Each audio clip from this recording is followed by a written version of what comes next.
Okay. Hey everyone, welcome back to My Ship Story. This is Eric here, and I'm here with Brad and Scott. How are you guys doing today?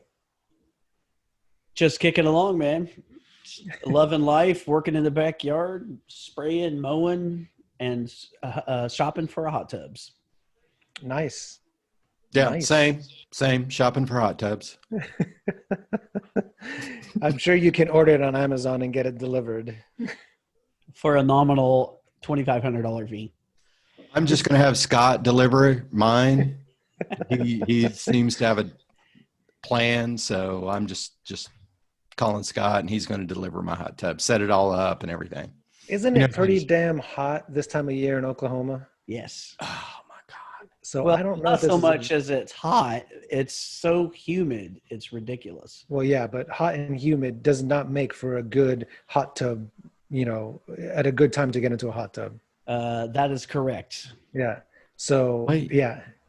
isn't that the whole point? Is that it's hot and humid in a hot tub? That's the whole point. Yes, but it's cold outside. So when you're Oh, warm inside, then it makes sense. But it doesn't make sense to be oh, already hot and humid and then go in a hot tub. oh. Okay, Are all you right. kidding? Anyway, rather than us keep talking about hot tubs, we have another great guest today. This is a good friend of mine who I worked quite a lot with on board. Um, Mary Giuliani. She worked on ships from 86 to 2001. So that's plenty of time for plenty of stories. She worked on Premier. She worked on Crystal, Admiral cruises, and then the most of her time on Royal Caribbean, where I got to meet her. We met in '91 on the Song of America, and then worked together again on the Majesty for quite a long time. So you're one of the folks that I think I worked with probably the most on throughout all my time on Royal Caribbean, and had a great time working with Mary. So welcome to the podcast, Mary. Thank you. Hi, everybody. Hey, welcome. So how have Thank you you. been? So I know you're in Alaska. You're back in Juneau. Yes, and it has been raining all summer long. I'm listening to you Oh guys talk no. about the hot tub and being hot, and I'm like, oh, it feels like it's been fall all summer. And it's ironic because this is the first summer that I haven't been working in like more than 30 years. And Wow. I'm just enjoying like having a summer off, but I wish it were a little bit sunnier. No, I know. What I mean, Juneau's weather can be so crazy. It can be super warm and nice and not rainy. Of course, it does rain a lot, but I remember going up there and having a whole week and barely raining. I know. We've had some really beautiful summers, and wouldn't you know it, this is the summer. We have no cruise ships here this summer. We have the whole town to ourselves, and it is just pouring down rain.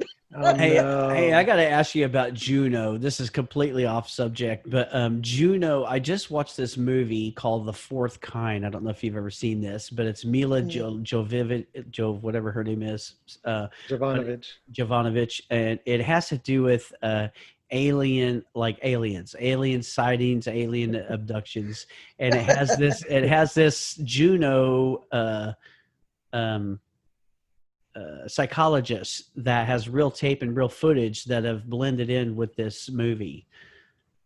But so my question was, is there I don't know, over the past 20 years, alien sightings, UFO stuff? So, okay, I haven't heard of any particular alien sightings in Juneau.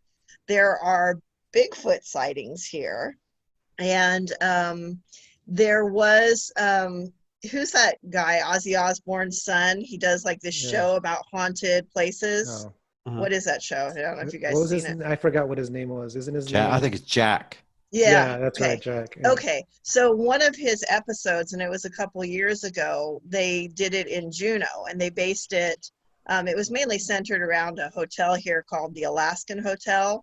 Yeah. And in his show, he made some observance that Juno was in some kind of energy vortex that was like an evil vortex, right? And it kind of That crossed explains a lot.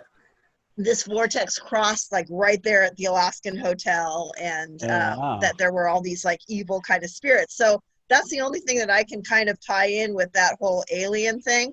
Although there is also what's known as the Alaska Triangle, similar to the Bermuda Triangle, I've heard of that. where pilots Oh have yeah, seen strange yeah. things, and they have seen UFOs, but that's more up towards Anchorage. But actually, the triangle extends down here to Juneau, so I believe it. Yeah, I'm gonna yeah. have to research that. I'm writing that down. Interesting stuff. I love Um, aliens. All right. yeah.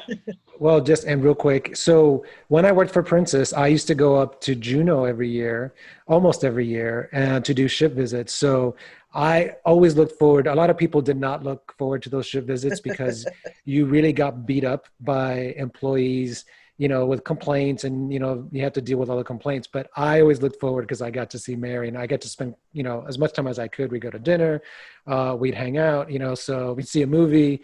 It was always so nice to go up to Alaska to see you. That was a lot of fun. Yes. Yeah, yeah. Okay, so we're gonna get started with the ship story, and this one is a little interesting because it's actually both Mary and my ship story. So, Mary, I don't know if you wanna kick it off and get the story started, and then I'll interject and let you know about the parts that I recall, and we can both tell our ship story. My name's Mary Giuliani, and this is my ship story. So this was on the Majesty in '91, and I don't really remember what position I was doing on there at the time. I was hired in with Royal Caribbean as a first purser, and they kind of had me doing everything. They had me doing first purser passenger, crew, supercharge, the whole I deal. think on the Majesty you were supercharged because it was a '92 because the Majesty came out in '92. You were on Song of America '91, and then with me, and then I went out and took out Majesty, and then you joined right after the inaugural, and you were Okay, doing so supercharge on there. possibly doing supercharge. And Eric, I don't know what port it was. It must have been somewhere in the Western Caribbean, maybe Cozumel. I don't know. It was somewhere where we went out drinking. I promise back then in '92, I paid my bill. I promise. Yeah. Yeah. So this was Christmas time, right? Because if you want to explain a little bit about So how I we guess ended up with it. it must have been after Christmas, and there was a gift exchange amongst the pursers, and I believe that I had given Eric an air popper, a popcorn popper, for the gift exchange. And so it must have been sometime after Christmas, and we had gone out in whatever port it was. Can't remember because whatever we were drinking. Oh no, this part I And remember. So we went off in Grand Cayman, and oh, we were okay. with Bruce Wolfe and Neil Sybil, and I don't remember. I guess a few other people that were all with us. And we went. What was that pub in? It was right off the pier. Wasn't it called the Sergeant at Arms or Sergeant Arms in Grand Cayman? There was a pub that you could, from the little window, you could see the pier and you could see the tender. I don't So remember. we started drinking, and it was probably a bunch of us, but I remember at the tail end of this, it was just the three of us, of Bruce, Neil, and myself. And anyone who knows Neil Sybil, and as Michelle Martin mentioned in the previous episode, how much he drinks. So we were drinking away. And we were looking out the window, and we saw that something was going on because the lines were really backing up with the tenders. And we were thinking, well, not we were thinking, but the excuse we gave ourselves was that, well, we can't get on the tender now. All these passengers are waiting. They're going to get upset if we cut in line. Remember, Mary? We used to wait till the passengers got on, and we would hop on at the Yes. last minute. Yeah. So that was our excuse, and we kept going. And sail away was, I think, 6 p.m., and all crew had to be on by 5 or 5:30 or something like that. And so we went down and figured out there was a tender broken, and that's why everybody was getting on late. So we got on one of the last tenders back to the ship. And then I went to my cabin because I was drunk off my ass. I don't remember what Neil or Bruce did. I imagine they probably went to work, but I was in my cabin when I received the call from you. You could take it from there. All right. Well, so whatever I had been doing that day too, and all of us, we get back into the back office after sailing, and we've been drinking a little bit, and so we need some food to soak up that drink. So I think, Eric's got that popcorn popper. Wouldn't that be great to have some popcorn? And so I call Eric and say, hey, can you bring up the popcorn popper?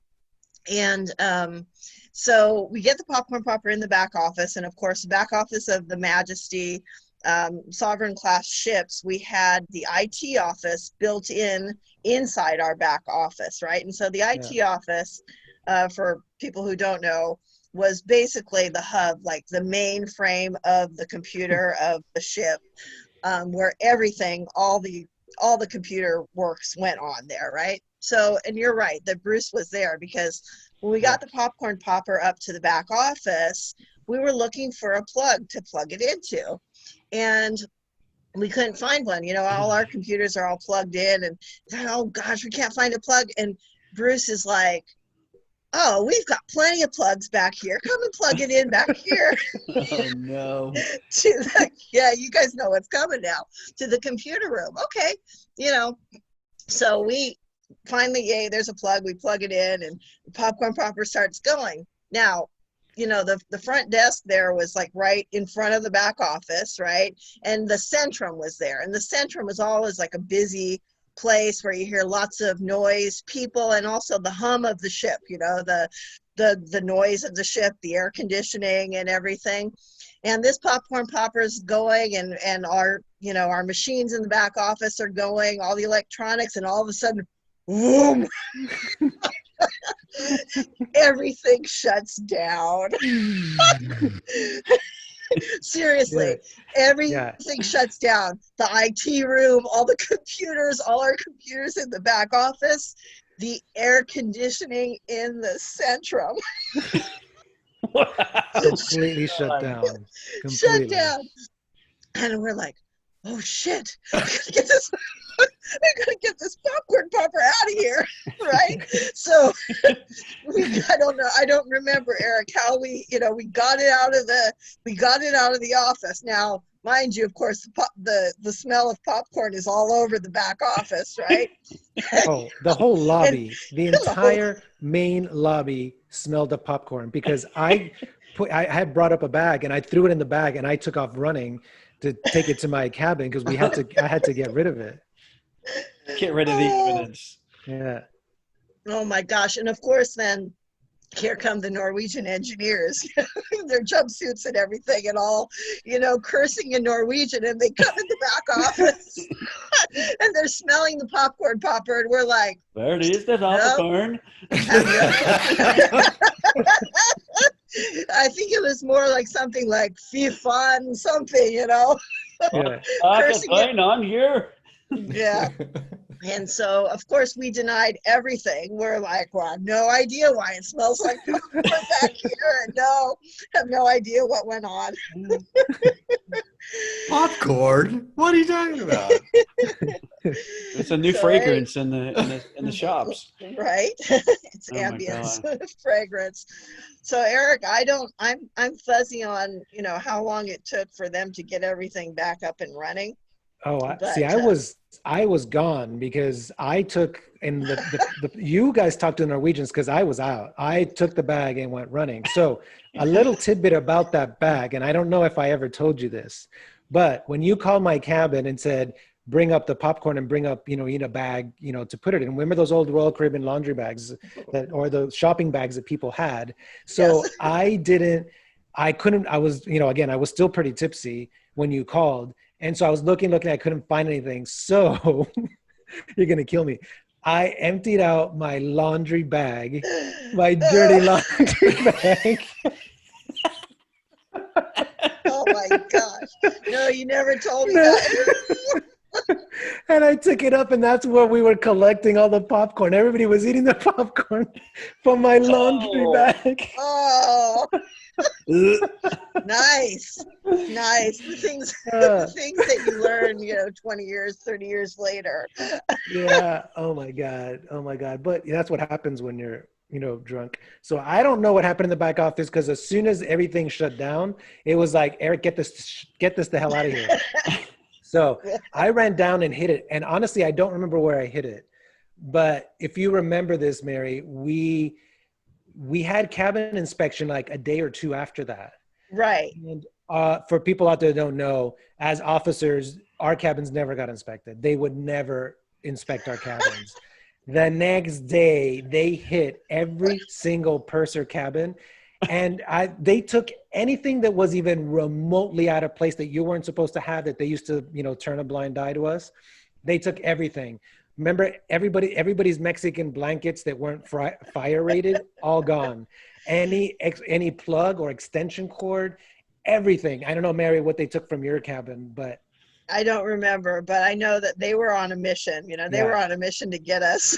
They were pissed. And then the thing is, they were looking for the popcorn popper, but they didn't find it. I have no idea where I hid it, if I hid it in somebody else's cabin or what I did with it, but they couldn't find it. I want to say maybe we put it in Neil's cabin. Well, that's true. They probably wouldn't have searched the chief purser's cabin, so maybe we put it in Neil's cabin. It sounded like it may have ended up in laundry day in Cozumel. I don't know whatever happened to it, but so after the inspection, they couldn't find it. We got a note that went to Neil and said, hand over the popcorn popper. We know you guys have it. Hand over the popcorn popper. So I had to go. And I remember I gave it to the chief electrician, and he was a pretty good sport. He wasn't that happy, but he was a pretty good sport about it. And then when he went to sign off, he actually called me and said, hey, come pick up your popcorn popper. Don't ever use it on the ship again, but here you go. You can have it back. Well, that was not. That was nice. Yeah, that was nice. He had again, he was leaving, and he's like, I don't know that I want a popcorn popper in my office or his cabin anymore. The funny thing is, I wouldn't doubt that they use that damn popcorn popper in their cabins. I'm sure.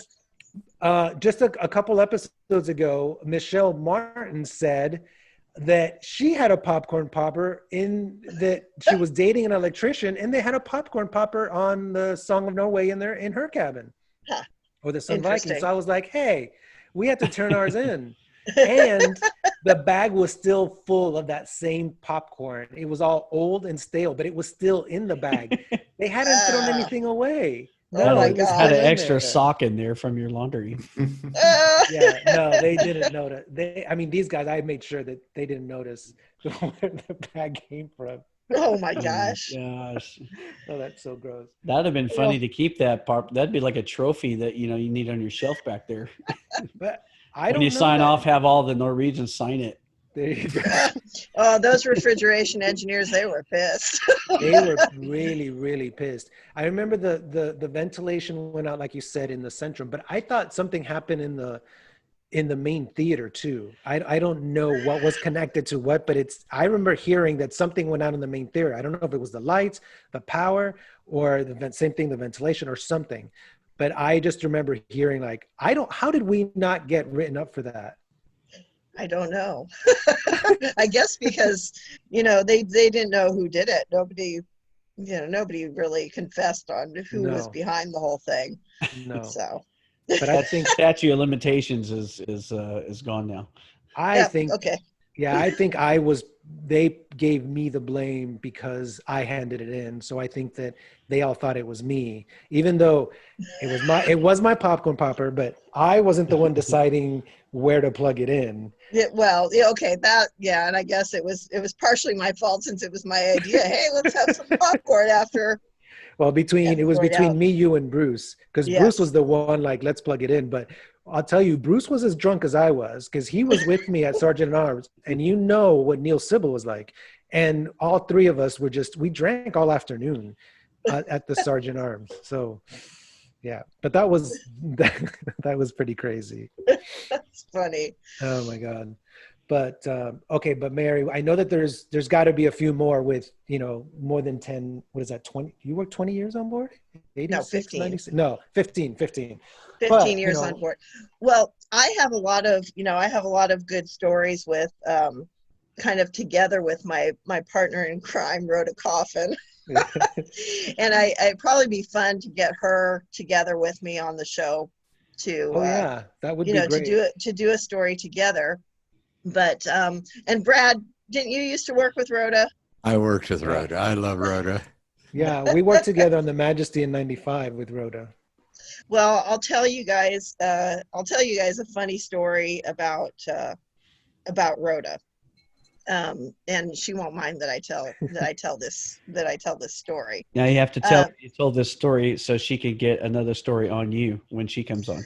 Yeah. Well, I'd like for her she and I to be on together, and then we could tell we have some really funny stories that we did together when we were working together. We rarely worked together on Royal, but when we did, we got into a lot of trouble.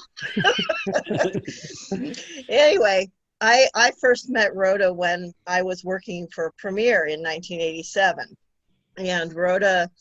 When I joined the Oceanic, Rhoda was there, and she was the equivalent of a supercharged purser. So she worked nights.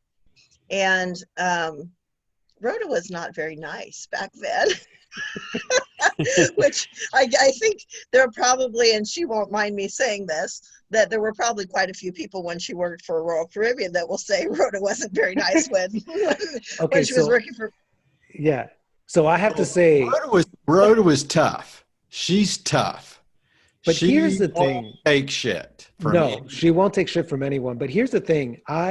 So I was a little nervous about working with Rhoda because I had worked with Mary for quite a while, and I had heard stories how she could be really rough.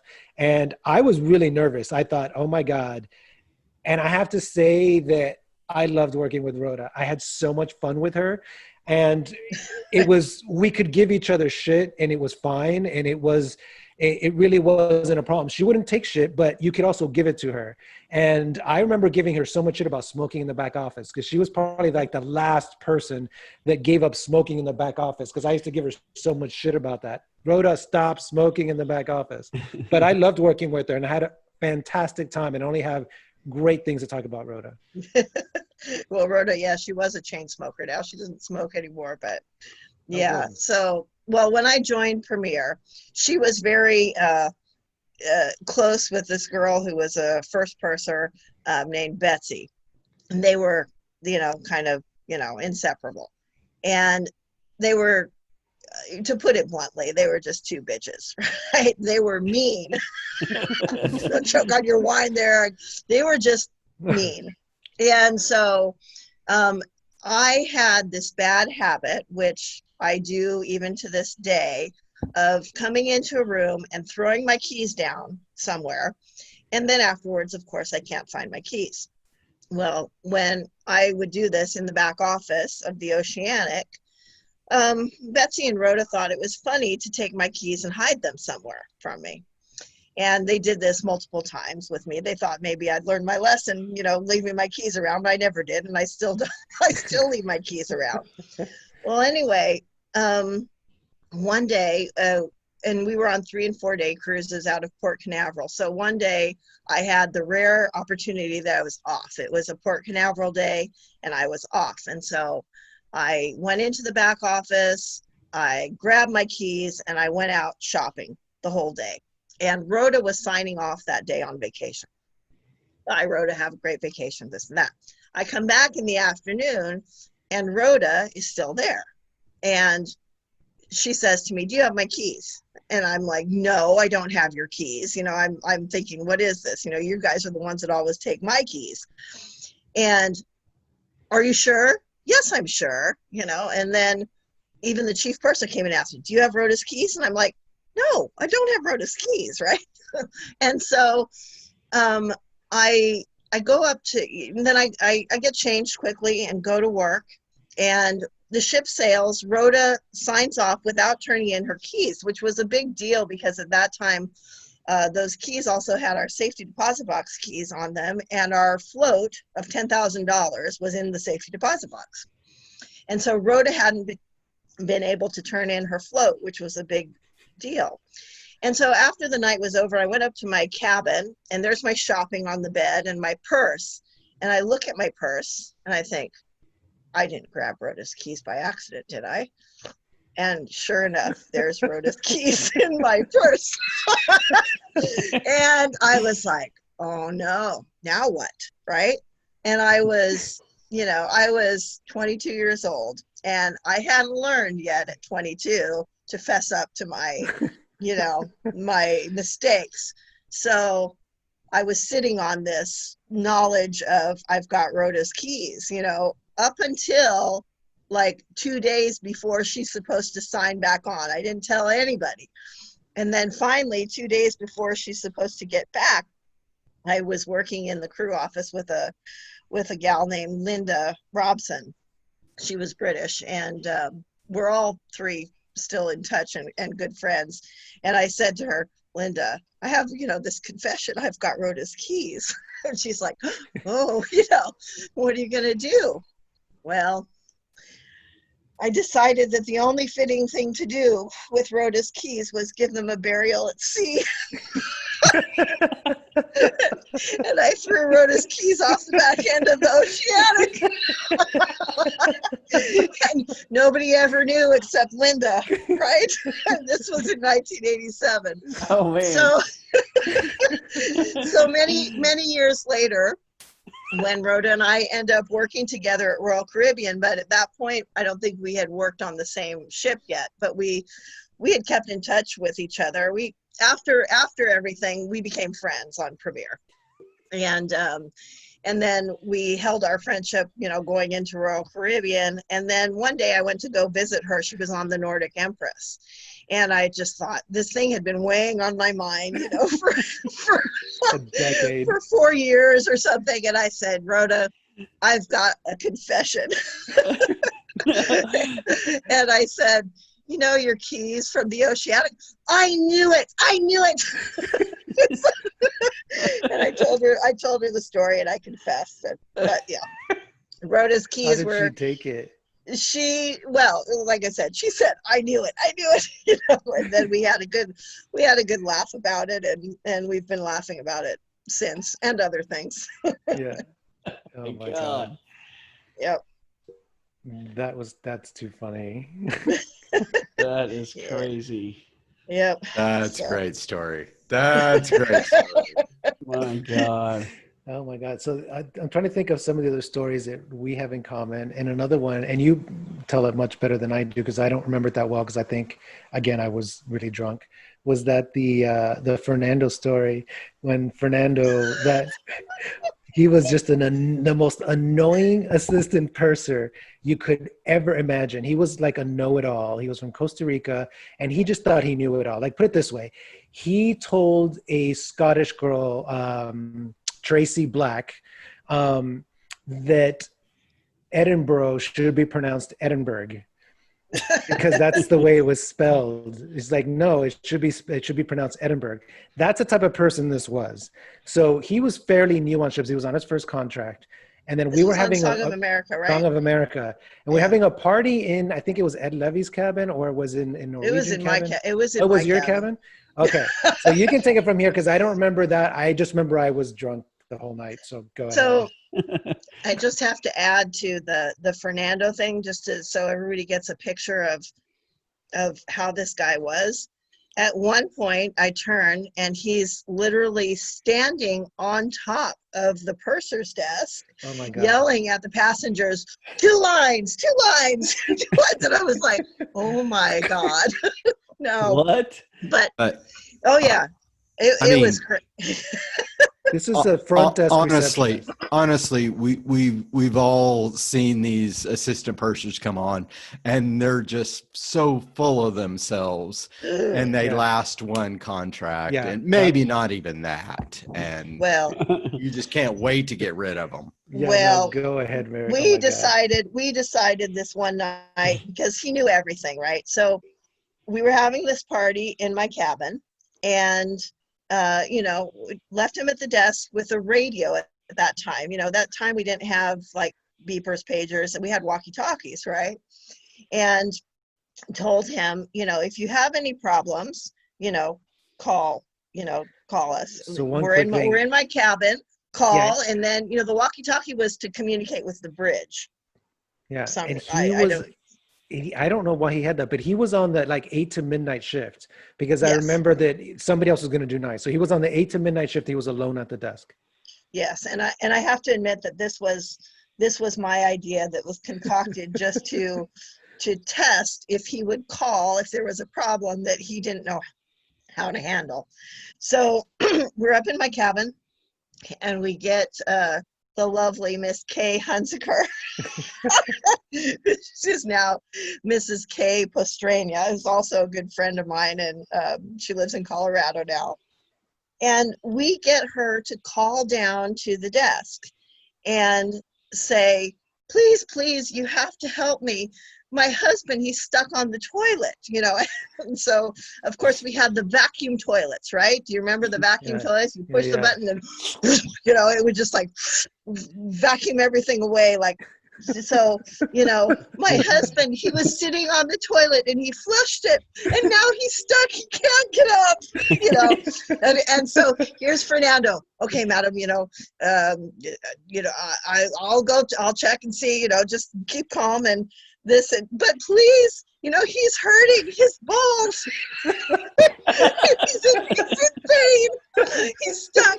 And so, and we're waiting, you know, we're waiting in my cabin for the phone call to come. For the phone call to come. No, and that phone call is not coming, right? And you warned them. Obviously, you called the bridge and warned them. That's right. I called the bridge ahead of time saying, you know, you might get a call from him because we don't think he's going to call us, but we think he might call you. And so, anyway, we have, you know, Kay on the phone, hysterical. Please, please help him. He's in pain.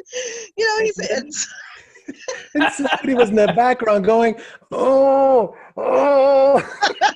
ow, my balls. And, you know, Fernando never called us, you know, and so we're just cracking up in my cabin listening to, you know, to him, not knowing what to do. I think he did radio the bridge, didn't he? Or he did radio. He did radio the bridge for the guy stuck on the toilet. Didn't they tell him, or they said, oh, we'll send somebody with a crowbar?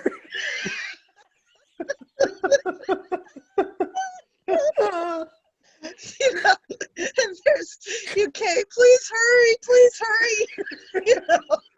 So then we're sending somebody with the crowbar. And it went on for a long time where she was he got so worked up. Oh my God. I'm trying to help. I'll have somebody there. Yeah. And I think at whatever point, maybe he hung up with her or something, but we had her call him back and say, everything's okay. He farted and he released himself from the toilet.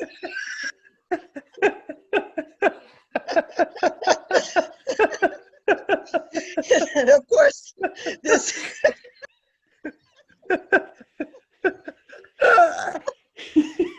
oh my God. He farted and blew himself off the toilet.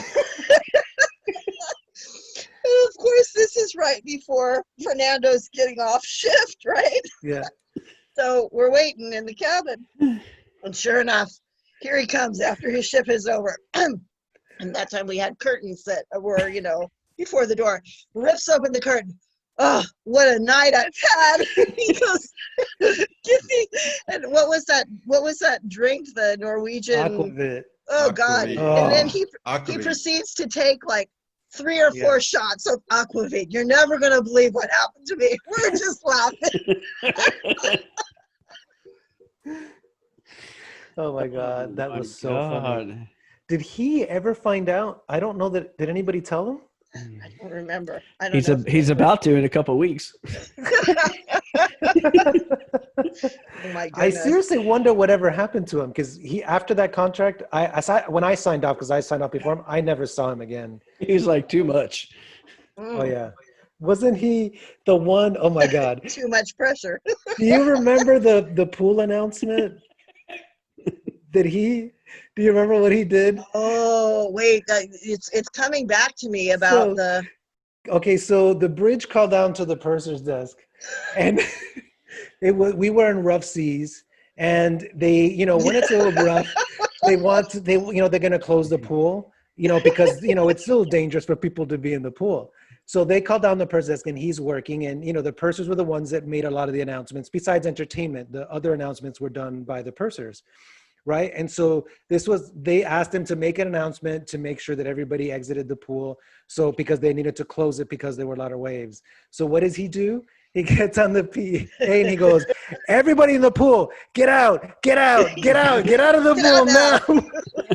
It's dangerous. Get out. Emergency, get out of the pool." Oh my God. And everybody's like, "What the fuck is he doing?" It's just like, oh my God. It was crazy. He was just, I mean, I guess, well, hey, 25 years later, however long it's been, it makes for a really good story. It made for a good story back then. It even makes for a better story now. Yeah. Oh my God. Did you guys ever have this Aquavit Norwegian potato liquor thing, whatever? Oh yeah, I had plenty of Aquavit shots. Oh, plenty. I tried it. I'm not a fan. I'm an honorary Viking. Well, I think Fernando made himself an honorary Viking that night as well. I Yeah. did. I'm trying to remember what it was to be an honorary Viking, but I remember that I did make it. But I'm trying to remember what the deal was. I think it was, and I've never had it before, and it's the worst tasty stuff ever. And so I think it was one night, and a bunch of officers are like, "Hey, you want to be a Viking?" And they're like, "You have to take 10 shots and you have to walk 7 paces," and something like that. And I was like, "All right." So I took the 10 shots. I remember that. I remember barely about 5 paces. And I literally woke up a day and a half later. Like I was completely passed out. And the only thing I could come up and say, I was like, "Did I pass? Did I pass?" They're like, yeah, you did. You pass out and you flop on the ground like a fish. And so I have no idea whether I did or didn't, but they were like, "Yeah, you made the 10 steps or whatever." What was it the test, Brad? Oh, I don't remember. Something like that. I don't remember, but I passed with flying colors. I did not pass at all. I didn't pass with I flying didn't colors. like- And I still have a bottle. I'm going to go get it just to Do show you? off. Oh my gosh, really? Wow. Go ahead. I remember they were like, "We don't even drink this all the time. We just drink it at Christmas time." I'm like, It tasted like crap. I didn't like the flavor of it, but I did it every once in a while. I think I did more of those shots on Song of America than on any other ship because it was a smaller ship and you were just more mixed. So you ended up hanging out with more Norwegians. I think I did on that ship than any other ship. On some of the bigger ships, I can't say I hung out with Norwegians as much. I'll never forget. I believe Oh it was my Song of God. America. look at Ah, it's Well, because pretty. Tor Olsen was on there and he was chief Wow. officer. Nice. And Tor Olsen was a pretty good Maybe I'll just partier. have a shot right now. Go ahead. Did I? Cheers. I think Sure. you should. This bottle's what, 30 years old? You got it from Wow. you didn't buy it local? You got it from a ship? Yeah, this is from the ship. This is from the Song of Shut. Norway. Well, I think that's a special occasion. I think it is. Yes. You need to toast to Fernando. Yeah. Yeah, I got this in Norway when I was on the Song of Norway. Oh, Fuck, really? Wow. 93. Oh, that's cool. I mean, I would normally say yeah, but I'm like, I think I'd be protective over that. Well, I'm pretty It- protective of it. I But was gonna say, but at is it some really point- aging? It's not like wine. I mean, at some point, you You know, might as well give it a gotta shot. do it. I think you start that now. Do a small shot, and I think the start of every episode, or as a sign out, you take a shot of Aquavit at the end of every Oh. episode. How's Say that? I stall. don't think that's a great idea at all. I think it's a good idea. No, I think you should Oh my start the episode with a shot of Aquavit, not end it. Well, that's an even worse idea. I Oh, mean, man. you know how I am about toads and frogs and tortoises geez. and terrapins.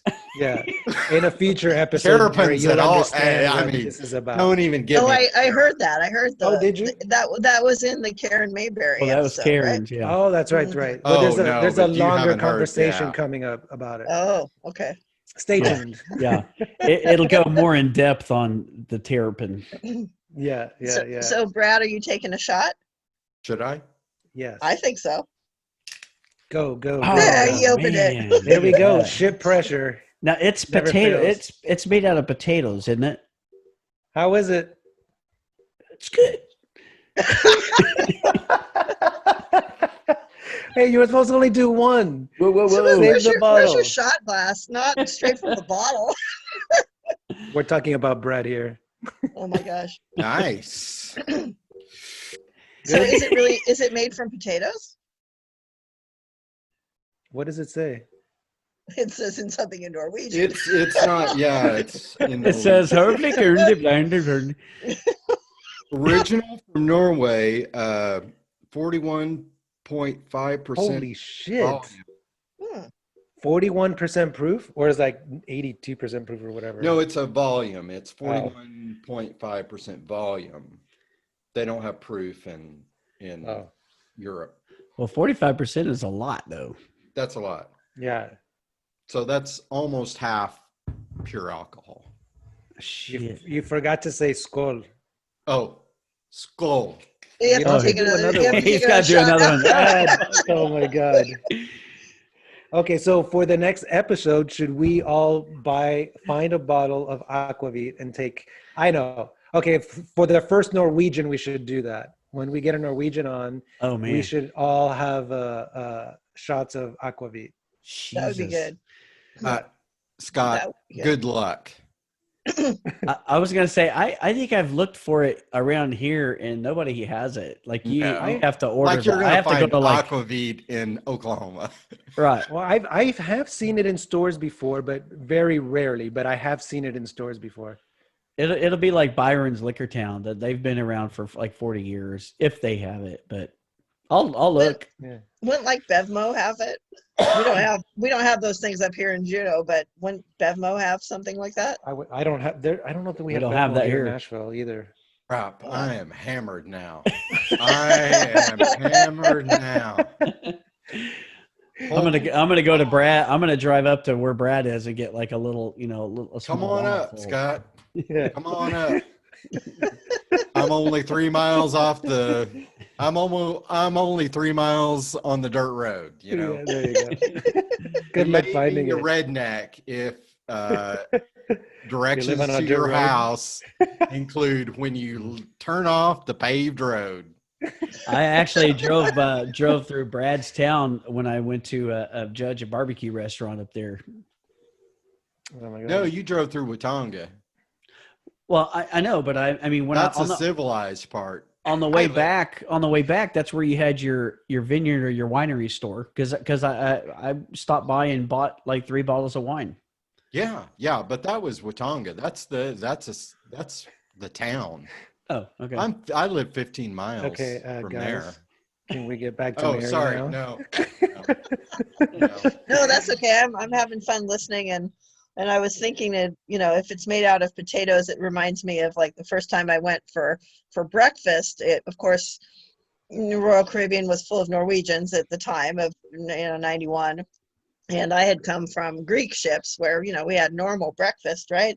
So I go there and what looks like, Well, wait a minute. what's What's a normal Greek breakfast? What is that? well, I mean, no, where there was a normal American breakfast, Oh, Okay. like, right, no Norwegian food, right? I was not exposed to Norwegian food until I went to Song of America. And so, I go for breakfast and there's in there these nice little round things that look like country potatoes. And I'm like, oh, great, you have these potatoes, and so I take a bite and I like spit it out right away. I mean, it's like whale balls. What the heck? Fish What balls. the heck is those are the fish balls. I'm like, oh my What? God. Yeah. Oh, No way. gross. Oh no. I was just thinking, Like I fish don't like this. testicles. No, Well, no. Fish balls. They call them fish balls. They call them But fish just- balls. It's yeah. like, Oh my god. kind of like the equivalent of our hamburger, but fish stuff made into Yeah. a ball shape that they No. eat for breakfast. Man. Yeah, no, that was Ugh. gross. I remember that I didn't have any of that Norwegian breakfast because as much as I like fish, that's not a breakfast food. No. Oh yeah. No. And then what about lutefisk? Yeah. Oh, that's the name that we were trying to come up with today. We were talking and we couldn't remember what it was. That's Oh. what it is. Man, So how was that made, Mary? Hey, Oh, know? they like they take a fish and they bury it under the ground for like months or something, and they let it get all like gel-like and gross, and then Oh. that's a delicacy, and then they eat it at Christmas time. I remember thinking, the first Christmas, oh, you have to try this lutefisk. Okay, I'll try it. I'm just thinking, oh my God, where am I? Yeah, no, that was gross. This may be the Aquavit talking, but they take lye. They take lye and they coat the fish with lye and then bury it, and then you dig it up months later and it's all gross and everything. Well, Ready for Christmas dinner. When we were talking about this before, somebody had mentioned that they peed on it. Right. Oh. That's in the islands. That's shark, where they take these shark fins and they pee on the shark and they put it in these like drying racks. No, it's true. I'm not buying this one. I'm researching both of They these. ferment these shark fins with human pee, No. and then they eat them. And it's supposed to be the worst tasting thing in the world. Yeah, no, I pass. As if that's a surprise. Yeah, I'm not buying that one. You're going to have to show me proof of that one. I'm just not believing that. Peeing on shark fins? No. I'm going to get that for you, Eric. I'm just going to take another shot of this, and I'm going to put that up on You need to save that YouTube. for the next episode. Yeah. Well, once you eat the fish balls and the lutefisk, you understand about the aquavit. Yeah, exactly. Down with that. Oh my gosh. So Mary, I was saying the other day, and thanks to you, that I got to eat a lot better on the Majesty, because you used to order escargot for me and used to order filet mignon for me, because the attendant wouldn't let me order it because I was an assistant purser. And then assistant person. Are you And sure you then- didn't have a shot there? Who's been drinking I know, Aquavit? really. All I've had is a glass of wine. It wasn't even a big glass either. But and then Mary used to order them for me, because we would see the Norwegians ordering them and they would bring them the plates, but I couldn't order, but you had more stripes. So they would listen to you and you'd be like, get him a plate too. So I appreciated that. Oh, you're welcome. Hey, Mary, Now it that- sounds now that like I don't you, eat in meat. your 20 years and multiple cruise lines and stuff, like what do you think your favorite ship was? Well, surprisingly, I'm going to give you the Karen Mayberry answer as well here. Although it's a tie. The Vision of the Seas was the last ship I was on, and I took it out, and so I got to pick my own team and everything. But the ship that really actually spurred me into getting into the cruise industry was the Viking Serenade, which at the time it was the Star Dancer, and it used to It's be unbelievable how many It- people are What? saying that. Are you that people that ship. So smoking? I used to cruise on that ship as a passenger because my mom had a cruise only travel agency, and I used to cruise on that ship when I was like 19, 20 years old, before I started working on ships. And that ship just had the best atmosphere, the best crew. There was it was Captain Smitterberg, who came over actually with Admiral and transferred over to Admiral, but he came from Sundance Cruises. So, and he was Swedish, and he was fantastic. He was just the most fantastic captain, and everything kind of flows from the captain on down, and the whole vibe of the ship. And I wanted at all cost to work on the Star Dancer, and that's actually what got me into working on ships, was because I loved that ship so much. Like 5 out of the 6 people that we've asked that same question, 5 of the people were all Viking Serenade. Yes. I'm gonna get a tally board, and that's gonna be a question for every single person. That is crazy to me, because I thought that was a like a penance, like Right. for all of my warnings and everything that I always got on every ship, and they sent me to the Viking Serenade, and I was like, okay, get your shit together, they're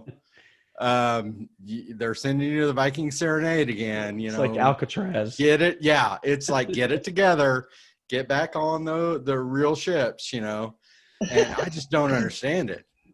Oh, it was just this wonderful atmosphere, this wonderful crew, and that carried on with the ship even after it transferred over to Admiral. I was actually the first purser to go over from Admiral when it was still being operated by Sundance Cruises.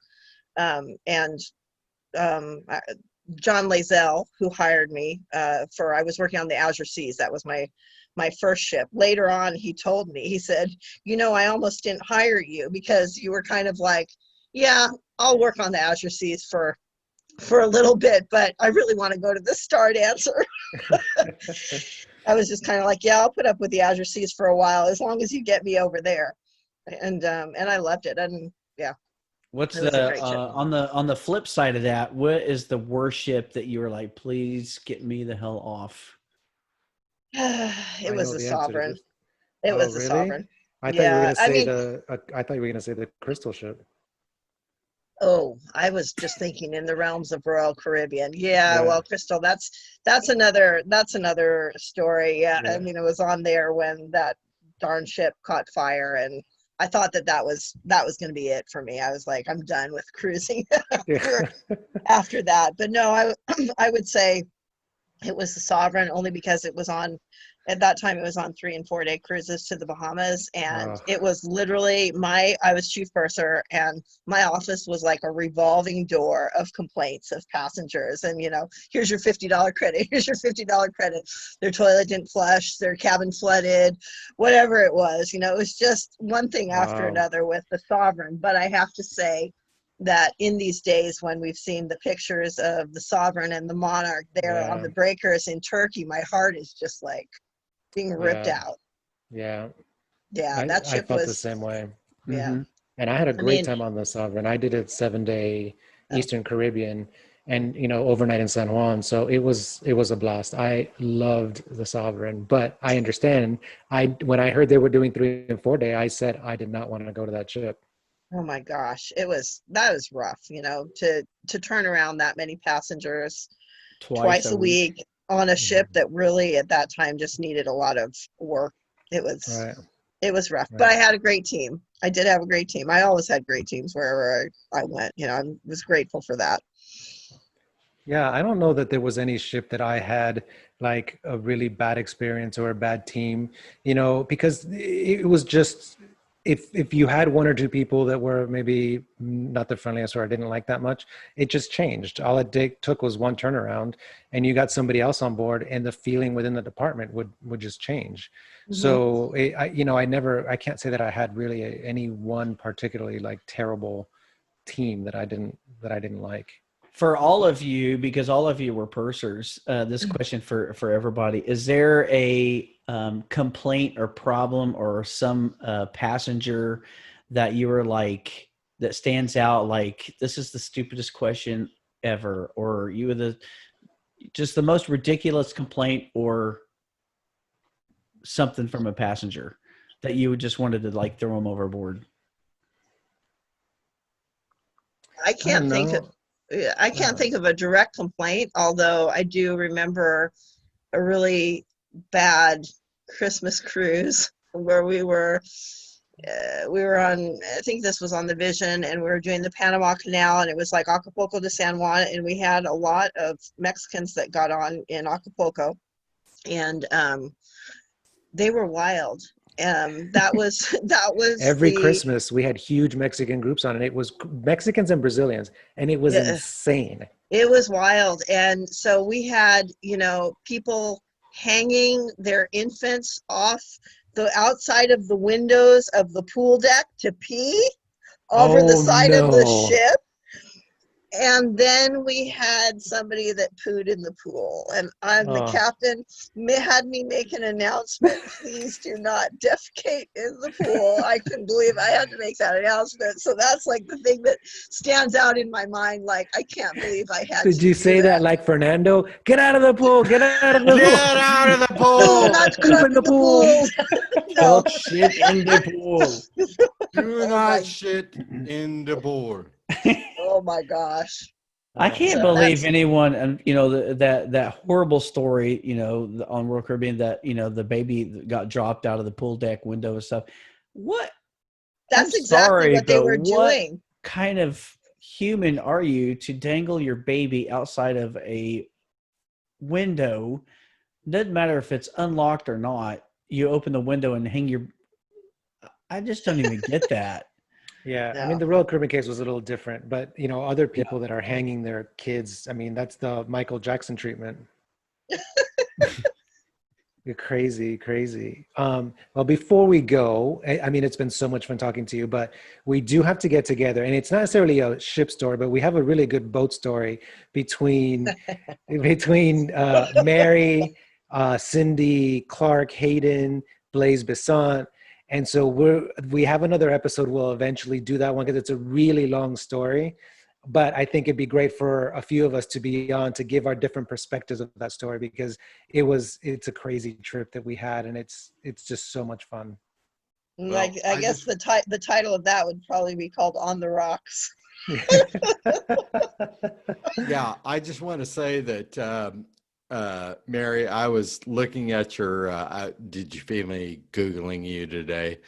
I think I the was Aquavit looking, is kicking in. it, I it know. definitely is. I don't know if we want to put this on YouTube with those hand motions there, Brad. That was kind of creepy. It definitely is. All the more But I reason. This is a was, symbol for I just Googling. met you, Brad. I Googled you today. no, I was looking at those pictures of you guys on the yacht, and Oh, yeah. oh man, that looks like a good time. Oh, it That's was, the story. Yeah. I'm really excited about hearing this story because it looks really fun. yeah, And you guys were in Greece and you're yeah. in Santorini and all this stuff, which Santorini is one of my favorite places to go to, and I've been there. Gosh, I don't know, jillions of times, but not so much on Santorini. I was on a ship that was in Santorini, of course, but The not so much. Aquavit talking here. Yeah. Okay, so let's wrap it up. Again, thank you so much for coming on, Mary. Oh, thank you guys for having me. And we'll have you back because there's so many more stories, and we have to get together and do our Greece sailboat story with Cindy. We'll get a few people on. We'll see if we can get Definitely. Cindy I as wonder well. if we could get Morton. Morton would be good too. I haven't talked to Morton in a long time. Morton Skredding, who, at that time when we did that, he was a staff captain on board. I'm assuming he made it to captain at some point. I don't know. I thought he was chief officer when he went on that. No, I think he was staff captain. I Mm. thought he was, but I don't know. But he's super nice, Norwegian. Cindy, of course, has a lot of good stories. Blaise Besant, another assistant specialist at the time, so he was our captain of the boat. And I know it'd be, unless we're all together, I think it might be a little challenge to have like 4 additional people on. But we can talk about it and see how many people we can get on at once, and give their perspective of the story, because the story for me starts a few days before we got to Greece, as you know. Oh my God, I won't go into. I don't know if I don't know if we can tell all the details of that because They some don't people know? might no. Oh, but that's such a good part of the story. But those people are still alive. But they're not going to hear this. I don't know. When was the it's last out time there. you saw them? I know we're being very cryptic here, Yeah. but No, I'm in touch with them. So who were the ones? Oh, anyway, we'll talk about it. Yeah. We'll talk about it later. So We'll have maybe I to get can't tell the whole we'll get story. approval. Yeah. So, but if they see this episode, and if they listen to a previous episode, I spoke Spanish. Let's just say that. Oh. So, if they connect 2 and 2, I don't know. It's been 25 years, Mary. So, I mean, who knows? But anyway, so thanks for coming on, and it's been a we'll blast. get everybody together. It's been so much fun having you on. Nice Thanks, meeting Brad and Scott. Scott. I didn't Yeah. drink the Aquavit, but It was nice very meeting good. you, Mary. Yes. Thanks, Bye for Mary. now. Thanks Mary. for Take making care. me drink so much Aquavit. I appreciate that. For Fernando. Yeah. For Thanks, Fernando. Fernando. Yeah. Y'all. Bye, Mary. Bye. Bye. Bye. Bye. Bye. Ciao.